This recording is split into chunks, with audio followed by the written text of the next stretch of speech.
सोनाक्षी की रसोई में आज की स्पेशल गेस्ट है मौसमी चैटर्जी जी। ये जी नहीं, मौसमी आंटी।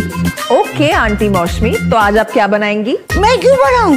मैं तो गेस्ट हूँ, आप बनाओ हम खाएंगे। एक्टिंग में तो हिट हो, अब खाना बनाओ सुपर हिट। ठाट से बनाऊंगी खाना, है ना द बेस्ट एवरीडे मसाला। आओ बनाते हैं मसालेदार छोले। छोले हर रोज के करी में एवरीडे मसाले, शाही बिरयानी में स्वाद का जायका। पटल पोस्तो और सर्षे इलिश भापा।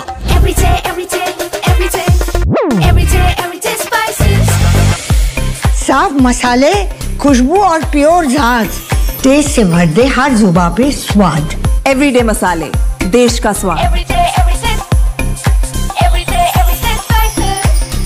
दोस्तों नमस्कार, colonel Ajay CO Ajay astro money group first global astro finance digital channel से आपसे मुखातिब होता हूं। दोस्तों खबर निकल के आ रही है कि लाल मिर्च के बिक्री में अब सुस्ती छा गई है। इसके परिणाम स्वरूप 334 नंबर लाल मिर्च 16,000 रुपये प्रति क्विंटल के पर भाव बताए जा रहे हैं। इसमें 500 रुपये प्रति क्विंटल की अच्छी तेजी कुछ समय पहले थी। गुंटूर मंडियों में लगभग 40,000 बोरी की आवक के समाचार हैं और इसकी आवक लगातार सेम बनी रही है। निर्यातकों की मजबूत एक्टिविटी के कारण बाजार में धारणा प्रभावित हो रही है, लेकिन आने वाले कुछ दिनों में लाल मिर्चों के बाजार पर कुछ विशेष प्रभाव रह सकता है। दोस्तों अजय एस्ट्रो मनी ग्रुप देश का पहला चैनल है जिसने लाल मिर्च पर 6 महीने पहले आपको अच्छी तेजी के अग्रिम विश्लेषण दिए थे, जो कि अक्षत सत्य साबित हुए। गौरतलब है कि लगभग 5 से 6 महीने पहले जबरदस्त स्टॉक और सुस्त गतिविधियों की वजह से सारा बाजार लाल मिर्च में कमजोरी की बात कर रहे हैं, लेकिन पिछले 1.5-2 महीनों में जिन्होंने स्टॉक किया उनको पूरा फायदा मिला और जिन्होंने नहीं किया वो परेशानी हैरानी में रहे। अब आगे लाल मिर्च, काली मिर्च, छोटी इलायची, बड़ी इलायची, अजवाइन, मेथी, सौंफ, इन पर क्या होने की संभावना है? विशेष अपडेट, विशेष अग्रिम रिसर्च के लिए संपर्क करें। दोस्तों कहा जाता है कि मसालों के अंदर यदि आपने सही समय पे माल ले लिया और सही समय पे माल बेच दिया तो आपका मुनाफा कोई नहीं पकड़ सकता, लेकिन यदि आपने बेचने में माल चूक गए या खरीदने में माल चूक गए तो फिर यदि आपने बड़ा स्टॉक कर लिया है तो फिर आप परेशानियों में घिर सकते हैं। चाहे वो काली मिर्च हो, चाहे लाल मिर्च हो, चाहे इलायची हो, चाहे जीरा हो या फिर हल्दी।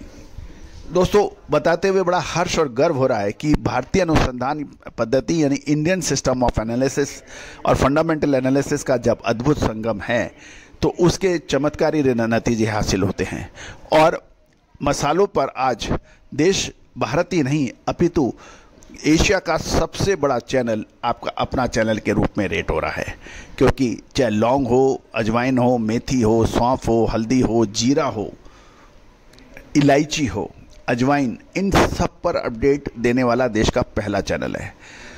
दोस्तों जीरा, हल्दी और धनिया, इन तीनों पर आपके लेबल्स काफ़ी लोग बाज़ारों में उपलब्ध हो जाते हैं क्योंकि NCDX पे होते हैं, लेकिन 2 लेवल ऊपर और 2 लेवल नीचे कहने से, यानी ये लेवल टूटेगा तो ये आएगा और ये लेवल टूटेगा, नीचे का टूटेगा तो और गिरावट होगी।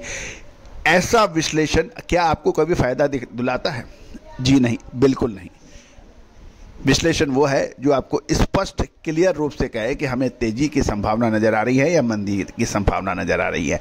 मंदी के ये कारण हो सकते हैं और इसको देखते हुए मंदी आ रही है, या तेजी के ये कारण हो सकते हैं, इसको देखते हुए तेजी आ सकती है। हाँ, इन कारकों से तेजी सीमित रह सकती है या अधिक हो सकती है, वो एक सब्जेक्टिव है, लेकिन जब तक आपको क्लियर विश्लेषण नहीं मिलता आप निश्चित रूप से कोई व्यापार लेने में सक्षम नहीं होते। दोस्तों कहा जाता है कि डिमांड एंड सप्लाई का मेन खेल होता है, लेकिन दोस्तों closing stock, opening stock, geopolitical tension, geo economical tension, rupee appreciation और डेप्रिसिएशन, बाजार की मंडियों की स्थिति, ये बहुत दूसरे ऐसे फैक्टर हैं जिसको फैक्टर इन करना आवश्यक होता है, जो चार्ट में हमेशा संभव नहीं होता। दोस्तों संभव वही है जब आप समय पे कोई डिसीजन ले लें। All the very best, good luck, happy trading.